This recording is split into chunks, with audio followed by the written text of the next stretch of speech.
Yo, what's up, guys? Dragon Ball Dave here with another Dragon Ball Daima episode review. Just want to share my thoughts on episode 9. Episode 9 was entitled Thieves and released December 6th, 2024. So, without further ado, let's go ahead and get into this. Okay, so I kind of didn't have high expectations for this episode based on the next episode preview from last week. But this was actually not a bad episode. This was actually still entertaining. And this is the thing about Daima. With the slow pacing, with the, you know, wonky stuff they're doing with the story, it's still entertaining. It's still been good. And so, this was not near as hype as the Tamagami episode was, but this was interesting. And there is still some interesting lore building that goes on in here. We find out, which I'll get to it as we come to it. And then I'm going to drop some more of my theories because, I've been right about several things, but on them week to week predictions, I'm just wrong every time it seems. But I actually have a couple more that popped up because of this episode. So, let's go ahead and just go over the episode like I always do, and we'll talk about it. So, the episode opens up with Glorio, Pansy, Shen, and Goku. They're on the plane. They've just recovered the third Demon World Dragon Ball. And they decide they want to stop and get some rest. And Shen actually says, let's go ahead and, find a place to hide and sleep. And Pansy throws a fit. She says, I want to take a shower. I want to sleep in a bed. Let's go to a motel. And, the big thing is that Goku sticks out. So she puts a little, like, bear hat, like sleep hat that little kids wear, on Goku's head. And apparently his resilient hair doesn't push that away. So that's supposed to cover his identity up, I guess.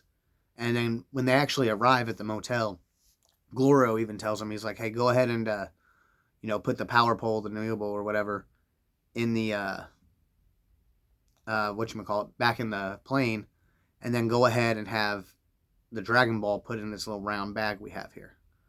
So they go ahead and they do that, and they go into this motel to get a room for the night.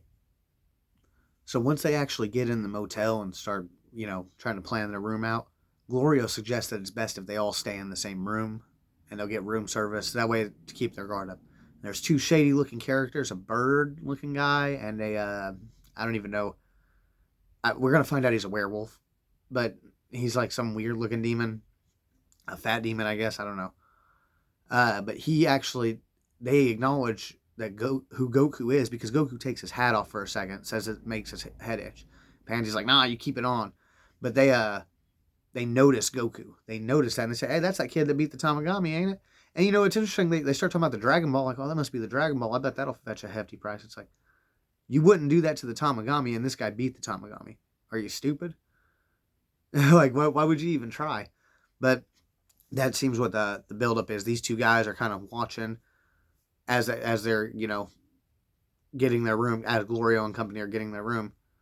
And that's the buildup for thieves. They're the thieves. But then it pans to them in the room, and Pansy just got a shower. She's feeling relieved, and she tells Goku, like, hey, you go ahead. You need to take a bath, too. You stink. And Goku's like, I don't want to. And she kind of tells him, like, that's an order. Like, he's like a little kid. It's funny. And she's a kid, too, but she's like a more mature, bigger sister type deal. That's kind of what she's got going on there, the whole Bulma thing to Goku. But she tells him, you get a bath, and, where's your clothes at? And Goku's like, I didn't bring a change of clothes. And she says, well, I guess I'll let you use some of mine. And he's like, well, I'm not really into wearing ladies' underwear. And she just kind of laughs it off and like, no, not my underwear, fool. And, I thought that was kind of funny. This is one of those things where, the episode is kind of just like killing time for no reason, especially with how short they are, or with how short the run is going to be. But, it was still entertaining because, like I said, it reminded me of Bulma and Goku from OG Dragon Ball, and that's what this is supposed to be, a 40th anniversary commemoration. So I am about it. I am about it. I thought it was entertaining. So it then shows that they're all eating dinner and all the food after Goku gets out of the bath, and he's like, oh, I'm getting used to this food, and they're just kind of chilling out. When then there's a disturbance outside the hotel. Well, it's actually in the hotel lobby. And they go out there, and a werewolf guy who we haven't seen yet, like he is that demon that was with the bird guy earlier, but at the time we don't know this. He's actually beating up the guests out there. And so they all run out of the room to go check, like, what's going on. And Goku kind of wonders, like, oh, should I just go beat him up and, stop this now? And before he can even do anything, the werewolf looks at him and whistles. Then all of a sudden, the bird guy goes right into their room. He breaks through the window, goes right in their room, grabs the Dragon Ball, like we seen in the next episode preview from last week, and he escapes. Now, Goku flies off immediately after him outside. But for some reason, he can't sense his energy, or they hid well enough to where they couldn't find him, or Goku couldn't find him. They determined that was planned out and it was a heist. And then Pansy says, don't worry, I created this thing and I can track the Dragon Ball. And so she, Bulma's it. She pulls out a dragon radar pretty much, which, like I said, it's the 40th anniversary commemoration. So this was cool. She pulls out this little radar, and they can actually track the Dragon Ball with that. And so I thought that was kind of neat. It's not really, I guess, a dragon radar. It's more of like she just placed a tracker on there, and it looks like the dragon radar. Kind of like how Hybus's little thing he had, his little doohickey, also looked like a dragon radar. I just thought that was kind of neat. It looked like that. But she does place a tracker on it, and she says up. So apparently these demons didn't run away, like far out. They went just straight up and hit with the Dragon Ball.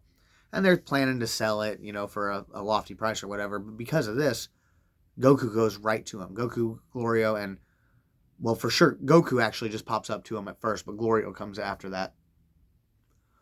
So when they get up there, though, that one demon, he actually changes from the werewolf to the fat demon that we saw. And they're just gloating about how they got the Dragon Ball and how they were smart to fly up because they'll never look for it. And as they're talking about it, Goku's like, yeah, but isn't it pointless if you only have one? Don't you need all three? And they actually answer him without even looking up, like, oh, yeah, but it doesn't matter. And they're like, wait a minute. They're shocked to see that Goku's there, in his little pansy t-shirt with a bear on it.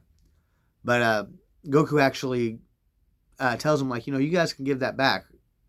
And he kind of gives them a chance to, hey, I won't pound you to pieces, And, of course, even though they would be terrified of the Tamagami, they're going to go ahead and try to fight against Goku here, which is so silly, but, they do it, whatever.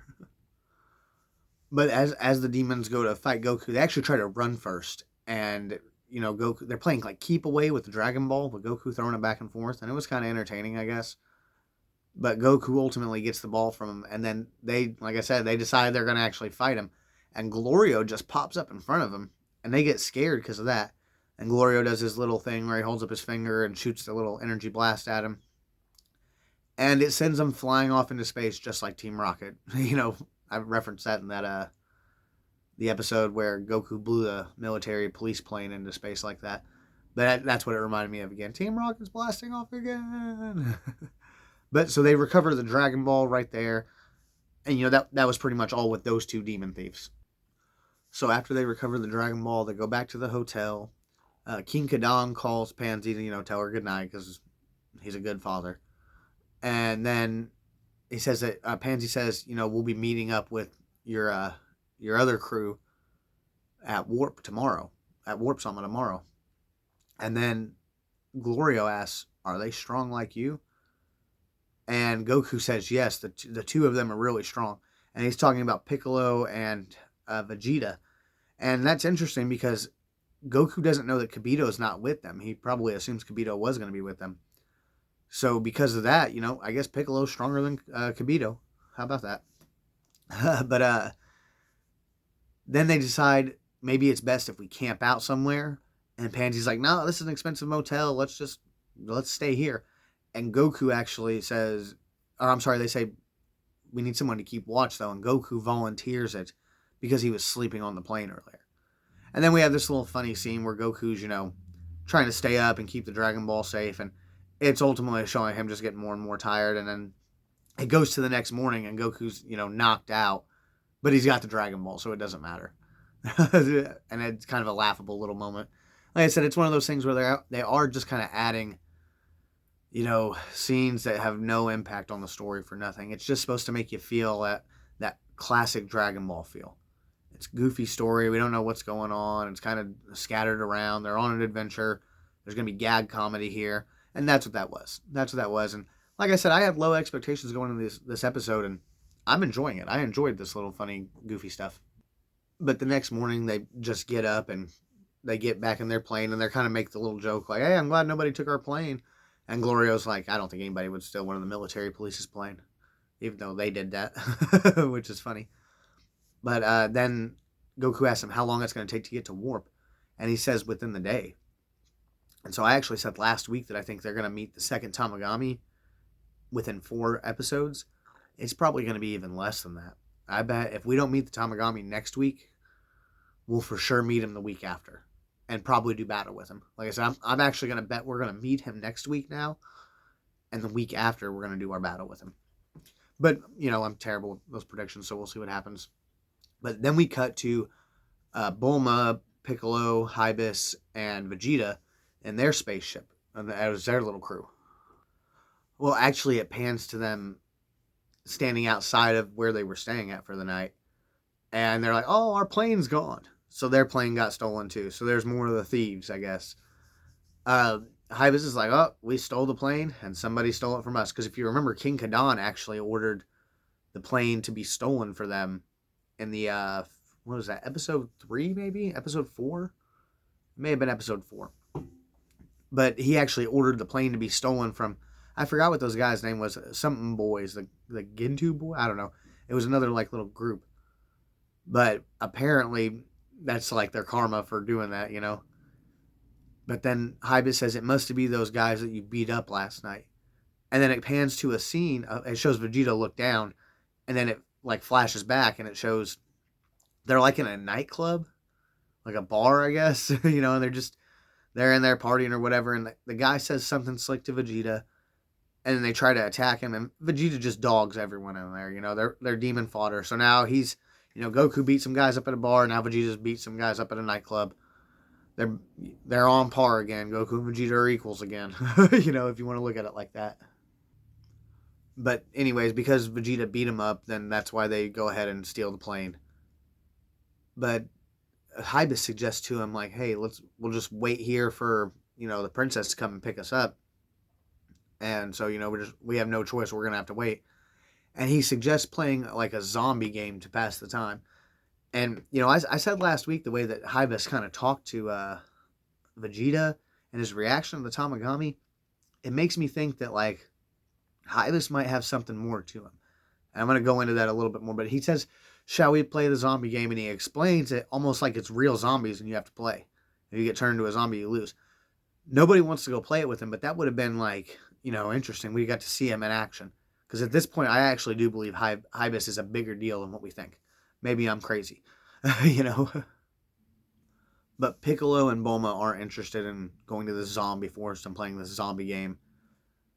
Then all of a sudden, the belt that he has on, it looks like it moves. And Bulma points it out. She's like, is that an eye on your belt? He's like, oh, this thing?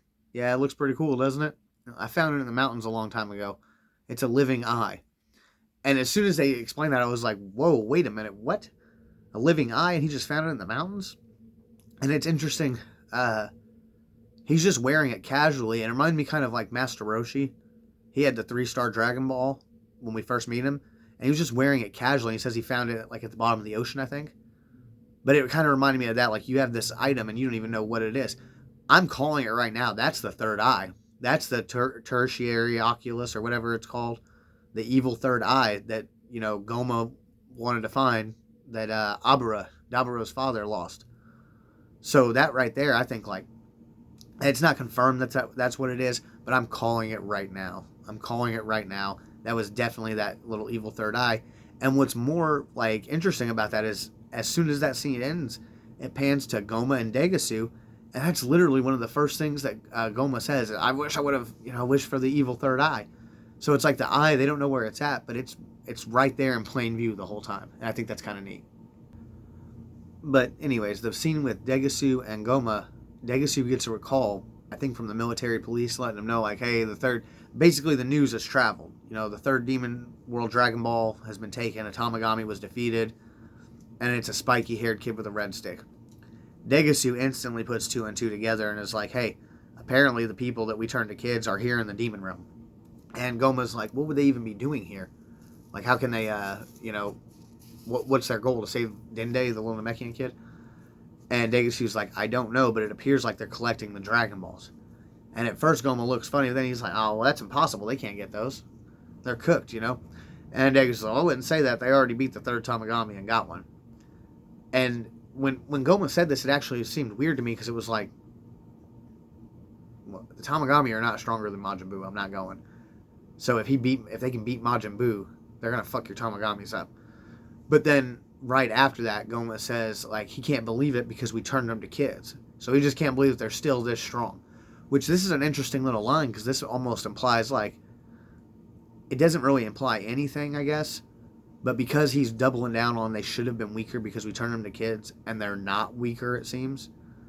It's one of those things where like this is basically Buu Saga Goku walking around, I guess, because he got smaller and he was not used to it at first.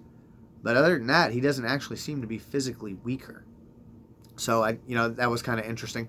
But then, anyways, Degasu tells him like, hey, this actually we got a report from this. They reported this yesterday. Apparently, he defeated the Tamagami. And Goma's like, yesterday? What the hell have you been doing this whole time then? And Degasu, he nuts up big, man. He's kind of like, oh, I'm scared. He's like intimidated by Goma, asks for his forgiveness and all types of stuff. And Goma's like, we have to figure out what we're going to do now.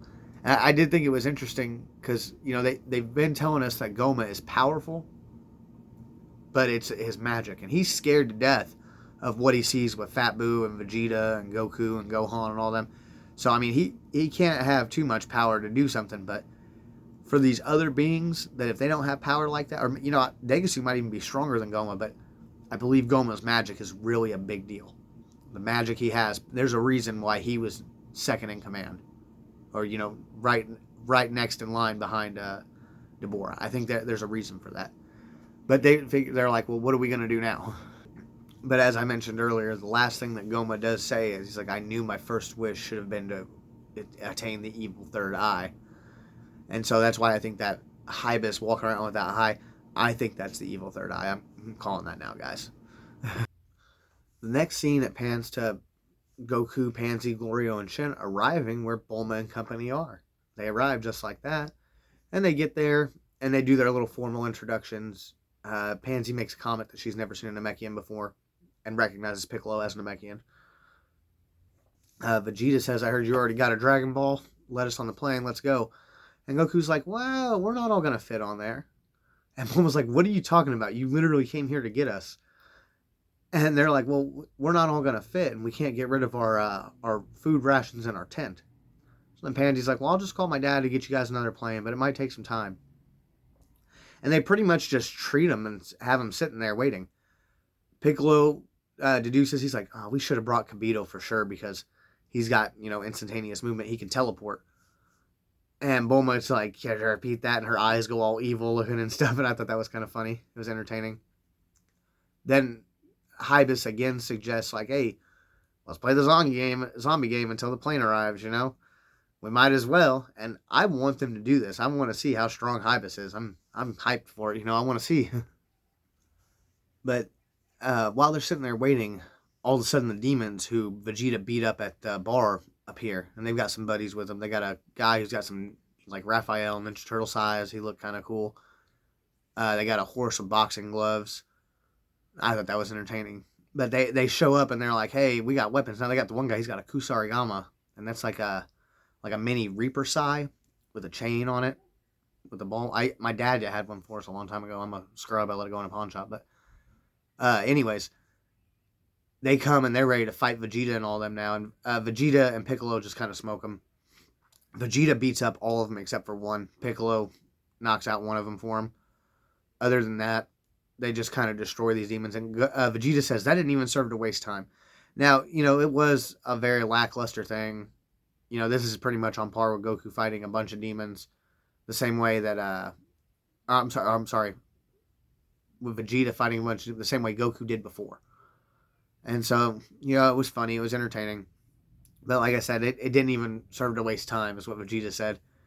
And Hybis actually says he's a guide, so he's not going to fight. And he hides around behind the side of the building. And it shows him struggle to open the bag of potato chips. Like he's struggling to, like using muscle shaking. And I thought that was like, well, I'm saying he's strong, and here we go. He can't even open a bag of chips. But I think that's a purposeful mislead. But he says he could only eat 2 chips in the time it took Piccolo and, Vegeta to totally smoke these guys. So I thought that was kind of, okay. It only took 2 potato chips worth of fight. And then that's pretty much it. They just knock him out and they're just sitting there waiting. Well, then it pans over to Arinsu and Marba again. And they're, still over here cooking their little Majin up or whatever they're doing. And this is where we actually find out some more interesting little lore. So let's get into it. But Arinsu goes ahead and asks Marba, like, hey, you think it's ready? And Marba's like, yeah. And she pulls out a little capsule and she says, oh man, I only have 2 left. I used to have so many Cyberman seeds that I could sell them to the outside world even.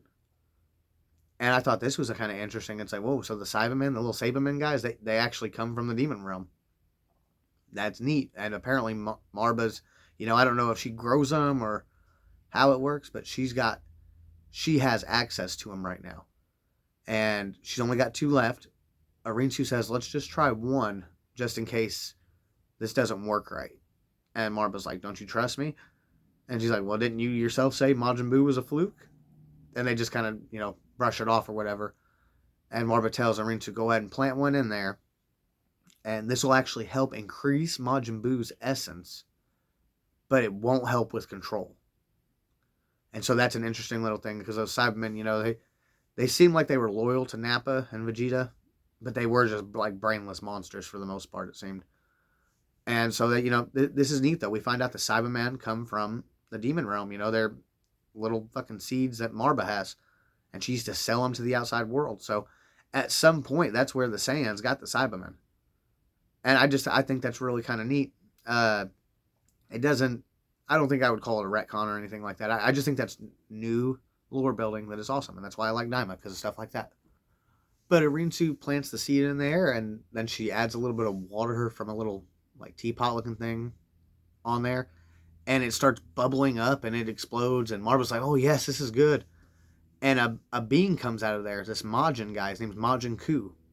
And he kind of looks like if Tambourine and, I don't know, a Cyberman had a baby, and then that baby tapped into Golden Frieza's evolution.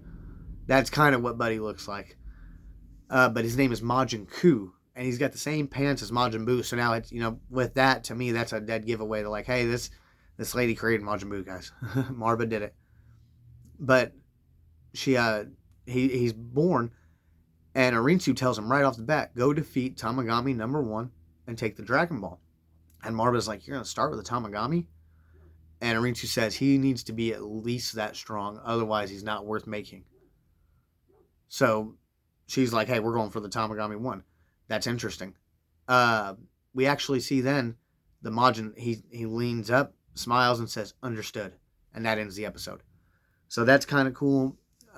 We're really going to see next week what happens. The next episode preview is entitled Ocean. So the next episode is going to be Ocean, which is I know that's going to segue into that Tamagami 2.